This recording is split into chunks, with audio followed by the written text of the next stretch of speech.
ও আমার একটা হৃৎপিণ্ড, সেটাই আল্লাহ নিয়ে গেছে। পরশুদিন বলছে, বাবা আমার একটা বরখা কিনে দাও। আমার স্যান্ডেলটা দেখেন 3 বছর পুরাতন ছেঁড়া, কিন্তু আমি আমার স্যান্ডেলটা পাল্টাই না, সেলাই করে নেই, কিন্তু আমার বাচ্চাদেরকে আমি কষ্ট পেতে দেই না। শুধু একবার বলছে, বাবা লেচে খাবো। আমার মেয়ের মোবাইলে আমার না হলে 500 ছবি আছে।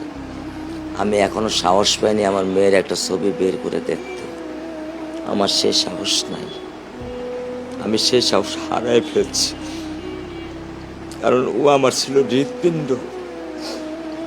ওর জীবনে এমন কোনো চাওয়া নাই যেটা আমি পূরণ করি নাই। পরশুদিন বলছে, বাবা আমার একটা বরখা কিনে দাও। আমার চাচতো ভাই বললো, ভাই ইসলামপুর থেকে 300-400 টাকা পাওয়া যায়। আমি সাথে সাথে মিনি মার্কেট থেকে আমি 1000 টাকা দিয়ে আমার মেয়েকে বরখা এনে দিচ্ছি। আমি দরিদ্র, ভাঙা বাসায় থাকি, কিন্তু আমার সন্তানদেরকে আমি কখনোই দারিদ্রতার স্বাদ পেতে দেইনি। দারিদ্রতার স্বাদ পেতে দেইনি। আমার বড় মেয়েকে এখন আমি সেলোরার থেকে জামা কিনে দিই। আমার স্যান্ডেলটা দেখেন 3 বছর পুরাতন ছেঁড়া, কিন্তু আমি আমার স্যান্ডেলটা পাল্টাই না, সেলাই করে নেই, কিন্তু আমার বাচ্চাদেরকে আমি কষ্ট পেতে দেই না। শুধু একবার বলছে, বাবা লেচে খাবো।